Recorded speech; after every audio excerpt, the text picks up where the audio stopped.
بسم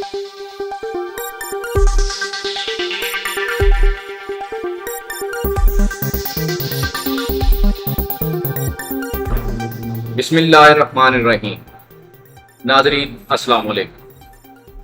حامد میر فرماتے ہیں کہ مہنگائی سے عوام پریشان ہے۔ خواجہ آصف کہتے ہیں ہمیں کوئی خاطر خواہ موقع ابھی تک نہیں ملا کہ پچھلے 2-2.5 سال میں ہم ملک کو کسی ڈگر پر ڈال سکیں۔ ناظرین آئیے چلتے ہیں اپنے پروگرام کی طرف۔ ماضی میں جب رات 12 بجے پیٹرول کی قیمت میں اضافہ ہوتا تھا تو اس وقت جو ہمارے کچھ سیاسی دوست اس وقت اپوزیشن میں تھے تو وہ پیٹرول کی قیمت میں اضافے پہ کیا گفتگو کرتے تھے، تھوڑی سی کچھ چھوٹی سی جھلکیاں ذرا دیکھیں۔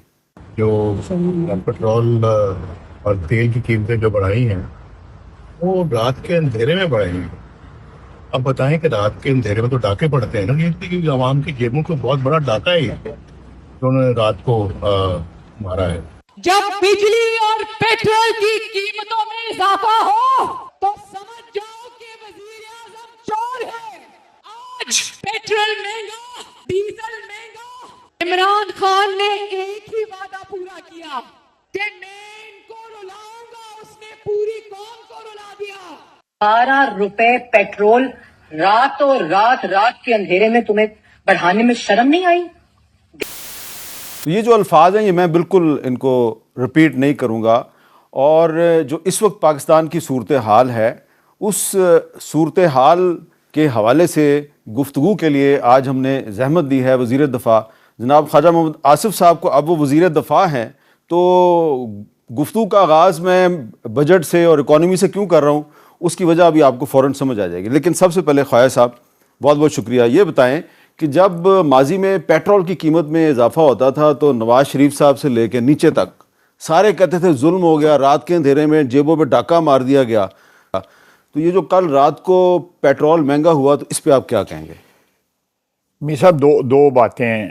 ایک تو یہ ہے کہ ہمیں کوئی خاطر خواہ موقع ابھی تک نہیں ملا پچھلے 2-2.5 سال میں کہ ہم اکانومی کو جو ہے کسی صحیح ڈگر پہ یا صحیح سمت کی طرف ڈال دیں، جس کی وجہ سے یہ تانے سننے بھی پڑ رہے ہیں، اقدامات بھی اٹھا رہے ہیں جو عوام کی جیب کے اوپر بہت بھاری ثابت ہو رہے ہیں۔ اس میں کوئی شک نہیں ہے۔ میں اس کو ایک ڈیفینڈ اسی طرح ہی کر سکتا ہوں کہ یہ ایک کیا کہتے ہیں شاخسانہ ہے پچھلے 4-5 سال کا کہ ہم اس پٹرول کی قیمتیں یا دوسری اشیاء کی قیمتیں جو ہیں، بجلی کے نرخ جو ہیں، گیس کے نرخ جو ہیں، لیکن پٹرول کی قیمتیں انٹرنیشنل بڑھی ہیں، اس کی وجہ سے ہمیں بڑھانا پڑا۔ لیکن جب کم ہوتی ہے تو ہم فوری طور پہ اس کو ڈراپ بھی کرتے ہیں۔ مثلا اگر 15 یا 20 دن یا مہینے یا 1.5 مہینے کے بعد جو ہے جو کنسائنمنٹس ہم خریدیں گے اگر وہ کم قیمت ہوگی ہوئی اس پہ ہم خریدیں گے تو ہم وہ جو فائدہ جو ہے وہ کنزیومر کو پاس آن کر دیں گے۔ آپ کا یہ کہنا ہے کہ جب اب انٹرنیشنل مارکیٹ میں پیٹرول سستا ہوگا تو آپ بھی سستا کر ابھی آپ ایک لمبی میٹنگ تھی پرائم منسٹر ہاؤس میں، وہاں سے آپ آ رہے ہیں ہمارے پاس، آپ نے وہاں پہ ان کو نہیں بتایا کہ یہ غلط ہو گیا؟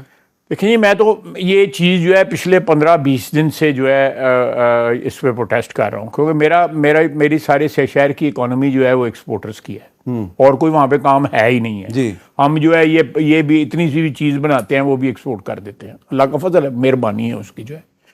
تو میں سیاسی ایشو نہیں ہے میرے لیے، یہ ایک پرسنل ایشو ہے کہ میں اس شہر کا رہنے والا ہوں اور اس شہر کی اکانومی ساری ایکسپورٹرز کے سر پہ چلتی ہے۔ میں نے ایک سلوشن دیا، میرے پاس فیصل آباد سے آئے لوگ وہ مجھے ملے، لاہور سے آئے لوگ مجھے ملے، وہ سارے اس پہ راضی تھے، اور ابھی بھی میں کوشش میں لگا ہوں کہ ایف بی آر کی جگہ جو ہے کوئی ٹیکس کی والوں کی جگہ جو ہے کوئی آ جائے، یہ جو یہ کوئی آئی ایم ایف کا پریشر تھا؟ جی آئی ایم ایف کا پریشر آپ کی صحبت میں جب آیا؟ میرے صحبت میں آیا تو میں نے کچھ اس کو ٹھیک کر لیا نا، اس کو 4-5-6 مانے کہ فوجی آپریشن کی اس نے بڑی مخالفت نہیں دیکھیں، لیکن اس سے پہلے آپ دیکھیں اس نے جس طرح اس کیا ہوا تھا، وہ جو اس نے ریفرینڈم کروایا تھا وہ اس کی سپورٹ کی تھی۔ اچھا آپ یہ بتائیں کہ آج کی جو ڈیولپمنٹ ہے کہ جو آپریشن عزم استحکام میں کچھ پارٹیاں سپورٹ کر رہی ہیں آپ کو، ایک پیپلز پارٹی ہے اور ایک MQM ہے. اب وہ آج آپس میں دست و گریبان ہو گئی ہیں.